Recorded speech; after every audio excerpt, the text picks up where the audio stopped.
Market में मैं एक दिन ट्रेड कर रहा था और एक दिन बहुत बड़ी रेड कैंडल बन गई। उसके बाद एक और रेड कैंडल बन गई और मुझे लगा यार एकदम से इतना प्राइस नीचे क्यों जा रहा है यार? अभी तो सब चीज़ें स्टेबल थी, अभी कोई न्यूज़ भी नहीं आई है। और फिर पता चला थोड़ी देर बाद प्राइस फिर से अपना नॉर्मलाइज़ होके पहले वाले लेवल पर ट्रेड करने लग गया।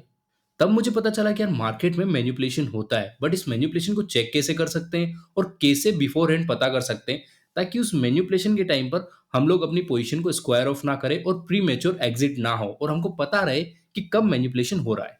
ये क्वेश्चन आपके मन में भी होगा और हर एक रिटेल ट्रेडर के मन में होता है। इसी का सॉल्यूशन मैं लेकर आया हूं और मैंने एक ऐसा प्रोग्राम बनाया है जो फेक ब्रेकआउट को डिटेक्ट करता है और आपको पहले ही इन्फॉर्म कर देता है कि ये फेक ब्रेकआउट है, आपको एग्जिट नहीं करना है। अभी तक आपने जो भी मेथड्स यूज की थी इससे पहले फेक आउट डिटेक्ट करने के लिए, उसमें आप कहते थे कि नहीं, वॉल्यूम लेके अगर कुछ चीजें ब्रेक हो रही है तो वो सही है, मतलब उसी साइड में जाएगा। बट ये पूर्णतः सत्य नहीं है। उसके अलावा कुछ लोग क्या करते, indicator based fake out detect करते कि नहीं, इस इंडिकेटर ने बताया है तो इसका मतलब ये फेक नहीं है। हाउएवर इन दोनों केस में फेक हो सकता है।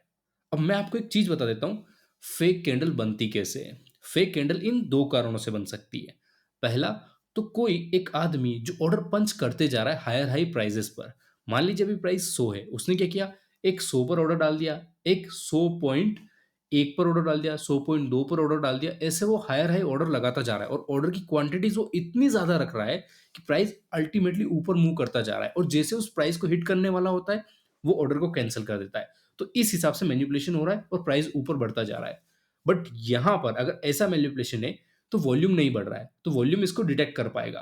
बट आजकल जो आपने जेन स्ट्रीट वाला कांड देखा होगा, वहां तो नेक्स्ट लेवल चीज ही होगी यार। तो जो जेन स्ट्रीट वाला कांड हुआ था उसमें क्या था, जो प्राइस को लोग ऊपर और नीचे ले जाते थे ना, उससे वॉल्यूम भी होता था क्योंकि वो लोग पोजीशन बना रहे थे जो मेजर स्टॉक्स थे बैंक निफ्टी के, जिनका वेटेज बैंक निफ्टी में ज्यादा था। तो उसकी वजह से वहां डिटेक्ट करना ऑलमोस्ट इम्पॉसिबल हो गया था।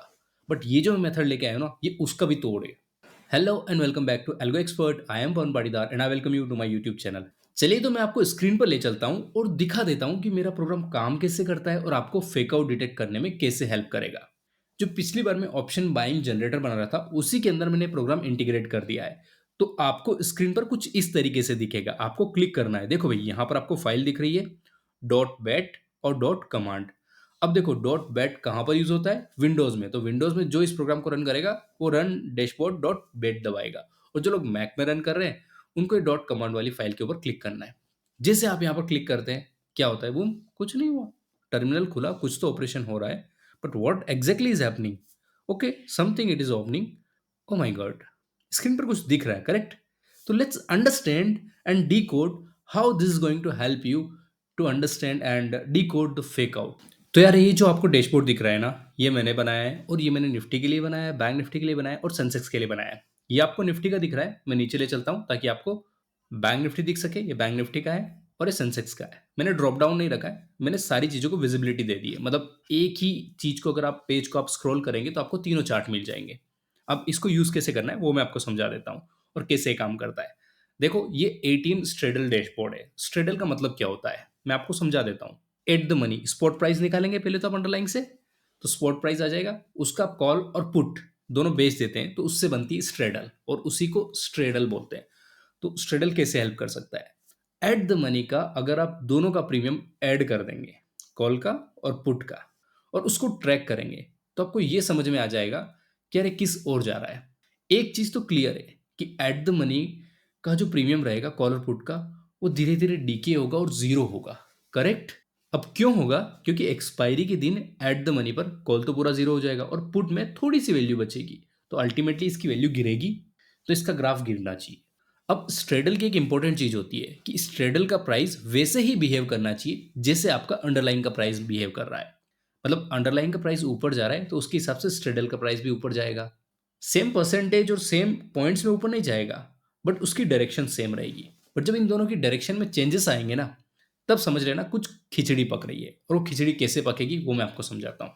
ये देखो स्क्रीन पर, यहां से जो निफ्टी का प्राइस था आज ऊपर की ओर गया। हाउएवर अगर आप स्ट्रेडल का प्राइस देखेंगे तो नीचे की ओर आया। इससे क्या समझ में आता है कि कुछ तो खिचड़ी पक रही है। आप यहां पर देखिए, निफ्टी का प्राइस नीचे गया, वहीं पर स्ट्रेडल का प्राइस ऊपर आया। मतलब यहां पर कुछ खिचड़ी पक रही है। अब खिचड़ी पकने से मेरा क्या मतलब है वो समझा देता हूं। देखो स्ट्रेडल और अंडरलाइन का प्राइस अलग-अलग तरीके से बिहेव कर रहा है। तो इससे क्या हुआ? मैं बताता हूँ। मार्केट में जो मैनिपुलेट करने के लिए बैठा है, उसमें आपको ये पकड़ना है कि सही मैनिपुलेशन है या फिर गलत मैनिपुलेशन है। सही मैनिपुलेशन कब होगा? जब ये पता चल जाए कि मार्केट ने वाक़ई में रिवर्सल पकड़ लिया है और अब रिवर्स होने वाला है मार्केट और रिवर्सल ही जाएगा।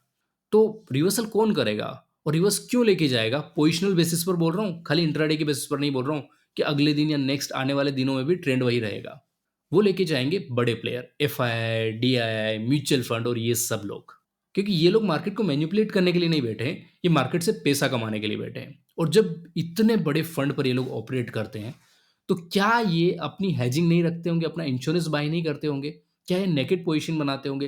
क्या ये अगर मान लो कि किसी स्टॉक में पोज़ीशन बना रहे और उनको पता है कि ठीक है, ऊपर ही जाएगा और अगर वो नीचे चले जाता है, तो क्या वो अपनी पूरी कैपिटल लूज़ करने के लिए रेडी है? बिल्कुल भी नहीं।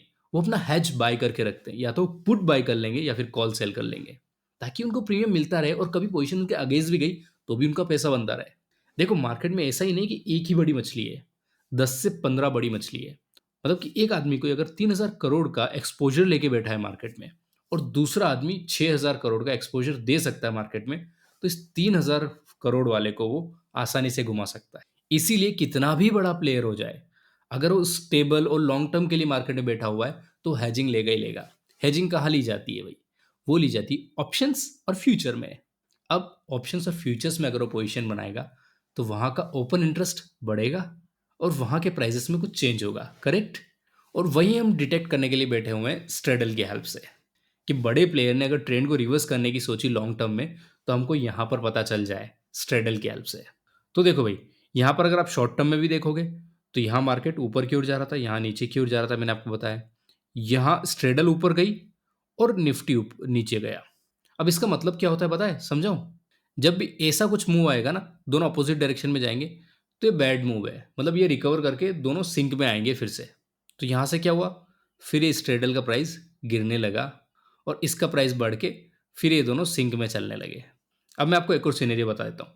यहाँ पर देखो, ये निफ्टी का प्राइस बढ़ रहा है, ये जो ऑरेंज वाली लाइन है और जो ग्रीन वाली लाइन है, ये नीचे जा रही है। मतलब स्ट्रैडल डिक्रीज़ हो रहा है, बट निफ्टी का प्राइस बढ़ रहा है। इसका मतलब क्या हुआ कि भई ये फेक है, मतलब ये ज़्यादा ऊपर नहीं जाएगा।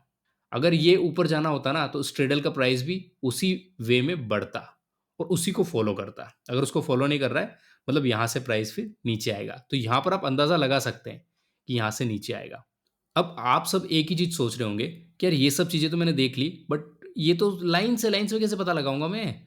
अभी देखो, यहाँ पर हम क्या करते हैं, इसको कैंडलस्टिक बदल लेते हैं, क्योंकि हमको कैंडलस्टिक सही से पता चलता है। अब कैंडलस्टिक में क्या करते हैं हम लोग, बड़ी-बड़ी कैंडल्स ढूँढते हैं, जहाँ पर ये मूवमेंट आए। देखो भई, ये बड़ी वाली कैंडल बनी नीचे की ओर, तो हमको ये मूवमेंट डिटेक्ट करना था कि यार फेक है या नहीं है। तो दोनों की डायरेक्शन अपोज़िट है, मतलब भई यहाँ से मार्केट ज़्यादा नीचे नहीं जाने वाला, इसके बाद फिर से रिकवरी देगा और वही रिकवरी दिया और उसके बाद फिर से मार्केट नीचे गया। अब देखो, जितनी बड़ी कैंडल होती है ना, उसके हिसाब से हमारा सस्पिशन बनता है कि बहुत बड़ी कैंडल एकदम से बन रही है, तो इसका मतलब क्या है, फेक है। ये फेक कैसे डिटेक्ट होगा? अगर आप एटीएम स्ट्रेडल को ट्रैक करेंगे, और वही चीज़ हम यहाँ करके देख रहे हैं। अब ये देखो, यहाँ पर 5 मिनट की ये जो 3-4 कैंडल है ना, ये नीचे ले गई। हाउएवर स्ट्रेडल का प्राइस देखेंगे, तो ऊपर की ओर गया। मतलब भाई, ये जो मूवमेंट है ना, सस्टेनेबल नहीं है। इसके बाद और नीचे नहीं जाएगा, ये फिर रिकवर करेगा, क्योंकि ये दोनों डिफरेंट डायरेक्शन में जा रहे हैं। और वही चीज़ हुई, यहाँ से नीचे नहीं गया, ये रिकवर किया और फिर ऊपर गया। तो बेसिकली निफ्टी में भी ऐसे आपको चेक करना है, बैंक निफ्टी में भी और सेंसेक्स में भी। जिस भी कैंडल पर आपको डाउट हो, जिन भी कैंडल्स पर कि यार ये मूव है, ये सस्टेन करेगा कि नहीं करेगा, तो आपको स्ट्रेडल के हिसाब से चेक करना है और आप पता कर पाएंगे कि ये जो ब्रेकआउट है, ये फेक है या नहीं है। तो जो ओल्ड मेथड हुआ करती थी, उसमें क्या करते थे हम लोग, वॉल्यूम चेक करते थे। बट वॉल्यूम क्यों फेल हो जाता है भाई? क्योंकि भाई जो जैसे जेन स्टेट का कांड हुआ, इन लोगों ने तो वॉल्यूम डाला था ना मार्केट में, तो वॉल्यूम भी उस वक्त दे रहा था कि यार ब्रेकआउट सही है, डायरेक्शन सही है। बट वहीं पर जेन स्टेट के अलावा जो बिग प्लेयर थे, वो तो सेम पोजीशन नहीं बना रहे थे ना, वो तो किसी वे में ले जा रहे थे ना मार्केट को। और इंडिकेटर बेस्ड तो ट्रेडिंग आप नहीं कर सकते। अब अगर आप आरएसआई को बोलेंगे ओवरसोल्ड, ओवरजोन, तो वो बहुत सारे नॉइज़ी सिग्नल देता है और वो तो लैगिंग इंडिकेटर है। मान लीजिए आपने लीडिंग लगा भी लिया, लाइक कि एमएससीडी, बट उसमें बहुत ज़्यादा नॉइज़ होती है, मतलब बहुत बार उसके सिग्नल काम ही नहीं करेंगे। अब ये जो मैंने टूल बताया ना, जो आपको स्क्रीन पर दिख रहा है, ये दोनों लोगों की हेल्प में आ सकता है। कौन-कौन से लोगों के? जो डायरेक्शनल ट्रेड करते हैं और जो नॉन डायरेक्शनल ट्रेड करते हैं। डायरेक्शनल ट्रेड करने वाले लोग इसको ऐसे यूज़ कर सकते हैं कि भाई मैं स्टॉप लॉस को कहाँ तक ट्रेल करूँ और कहाँ पर मैं एग्ज़िट हो जाऊँ। वो ये हेल्प कर देगा। और नॉन डायरेक्शनल क्यों? क्योंकि देखो भाई, जब आपको पता है कि यार ये मूव फेक है, ये मार्केट इसी रेंज में रहने वाला है, क्योंकि ये दोनों सिंक में चल रहे हैं और प्राइस ज़रूर नीचे गिरा है, बट स्ट्रेडल का प्राइस बिल्कुल नहीं बदला है। तो मतलब फिर से उसी ज़ोन में आएगा मार्केट। तो आप जो नॉन डायरेक्शनल ट्रेड कर रहे हैं, उसमें आपकी हेल्प हो जाती है। तो जो लोग आयरन कॉन्डोर, स्ट्रेडल, स्ट्रैंगल लगाते हैं ना, वो स्ट्रेडल का यूज़ करते ही करते। अब दिक्कत क्या है ना, मार्केट में 90% रिटेल ट्रेडर्स ऐसे हैं जिनको इसके बारे में नहीं पता है और वही इन्फॉर्मेशन है जो उनको पता होनी चाहिए और उसके बेसिस पर वो मार्केट में फेक आउट को डिटेक्ट कर सकते हैं और अपने कैपिटल को प्रोटेक्ट कर सकते हैं। बट लोगों को पता ही नहीं है। वो अपने कुछ अलग ही ज्ञान गणित लगाए जा रहे हैं। देखो जब आप स्ट्रेडल को ट्रैक करते हो ना, इट इज़ लाइक कि आप विक्स को ट्रैक कर रहे हो। विक्स मतलब वॉलेटिलिटी को। अब वॉलेटिलिटी कितनी ज़्यादा है, सेम दोनों का बैलेंस बन रहा है एक मिनट। अगर वॉलेटिलिटी ज़्यादा है तो निफ्टी का प्राइस भी उस हिसाब से वॉलेटाइल होना चाहिए, बट नहीं हो रहा है, इसका मतलब कुछ गड़बड़ है और वही चीज़ हम यहाँ पर डिटेक्ट करके देख रहे हैं। अब मैं आपको एक सिनेरियो समझाता हूँ। अब विक्स अगर आप देखेंगे तो विक्स क्या होता है ना, विक्स के हिसाब से एग्जैक्टली हर एक एक्सपायरी का ऑप्शंस काम नहीं करता है। ना ही बैंक निफ्टी विक्स के हिसाब से काम करेगा और सेंसेक्स का तो विक्स हो ही नहीं सकता, क्योंकि विक्स एनएसई ने डेवलप किया है और सेंसेक्स बीएसई का है। हाँ, सेंसेक्स वाले बोलते हैं कि आप विक्स को यूज़ कर सकते हैं। तो अगर आपको ये टूल चाहिए ना, तो स्क्रीन पर मेरे नंबर दिख रहे होंगे। आप उन नंबर पर मुझे डीएम कर सकते हैं। वैसे जो पूरा टूल मैंने बनाया है ना, ये फ्री ऑफ कॉस्ट चलेगा, बस इसमें आपको एंजल ब्रोकिंग की एपीआईज़ यूज़ करनी पड़ेगी। बाकी और कोई भी सब्सक्रिप्शन आपको नहीं लेना पड़ेगा ब्रोकर से। और एक बार आपके पास एक कोड आ जाता है तो आप खुद देख सकते हैं कि इसके अंदर क्या हो रहा है। Thank you guys for watching this video. If you found this video helpful, then hit the like button and consider subscribing to my channel.